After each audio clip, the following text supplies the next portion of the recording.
Prime Minister Modi brought us a gift, a very, very good toffee.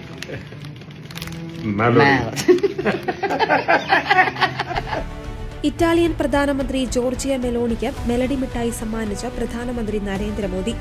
പാർലയുടെ melody മിഠായി പൊതി സമ്മാനിച്ചതാണ് ഇന്റർനെറ്റിൽ പുതിയ തരംഗം സൃഷ്ടിച്ചിരിക്കുന്നത്. യുഎഇ, നെതർലൻഡ്സ്, സ്വീഡൻ, നോർവേ എന്നീ രാജ്യങ്ങളിലെ സന്ദർശനത്തിന്റെ അവസാനഘട്ടത്തിന്റെ ഭാഗമായാണ് പ്രധാനമന്ത്രി മോദി റോമിലെത്തിയത്. അവിടെ വെച്ച് നടന്ന കൂടിക്കാഴ്ചയ്ക്കിടെയാണ് ഇരുവരുടെയും പേരുകൾ ചേർത്തുള്ള ജനപ്രിയ ട്രെൻഡിനെ അനുസ്മരിപ്പിക്കുന്ന ഈ രസകരമായ സമ്മാനം മോദി കൈമാറിയത്. ജോർജിയ മെലോണി തന്നെയാണ് ഈ മധുരമുള്ള നിമിഷത്തിന്റെ വീഡിയോ തന്റെ എക്സ് അക്കൌണ്ടിലൂടെ പങ്കുവച്ചത്.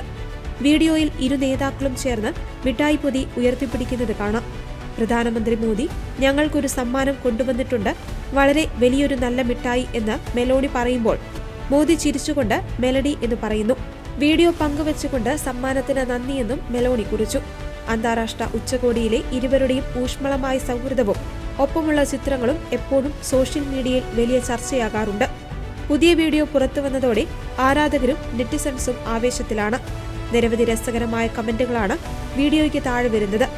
ഇരു നേതാക്കളും തമ്മിലുള്ള നയതന്ത്ര സൗഹൃദത്തിന്റെ ഏറ്റവും ലളിതവും മനോഹരവുമായ നിമിഷമായാണ് സോഷ്യൽ മീഡിയ ഈ മെലഡി നിമിഷത്തെ വിലയിരുത്തുന്നത്. അതേസമയം ഇറ്റാലിയൻ പ്രധാനമന്ത്രി ജോർജിയ മെലോണിയുമായുള്ള പ്രധാനമന്ത്രി നരേന്ദ്രമോദിയുടെ മെലോഡി വീഡിയോ സോഷ്യൽ മീഡിയയിൽ വൈറലായതിനു പിന്നാലെ മോദിക്കെതിരെ രൂക്ഷ വിമർശനവുമായി കോൺഗ്രസ് നേതാവ് രാഹുൽ ഗാന്ധി. രാജ്യം കടുത്ത സാമ്പത്തിക വെല്ലുവിളികൾ നേരിടുമ്പോൾ പ്രധാനമന്ത്രി ഇറ്റലിയിൽ പോയി നാടകം കളിക്കുകയാണെന്ന് രാഹുൽ ഗാന്ധി ആരോപിച്ചു. കഴിഞ്ഞ 3 മാസമായി ജനങ്ങൾക്ക് ആവശ്യമായ സാമ്പത്തിക സുരക്ഷാ കവചം ഒരുക്കുവാൻ നരേന്ദ്രമോദിക്ക് കഴിഞ്ഞിട്ടില്ലെന്നും എല്ലാം ഒരു തമാശയായി കണ്ട് മെലോണിക്കൊപ്പം മിഠായി കഴിച്ച് വീഡിയോകൾ നിർമ്മിക്കുന്ന തിരക്കിലാണ് മോദിയെന്നും രാഹുൽ ഗാന്ധി കുറ്റപ്പെടുത്തി.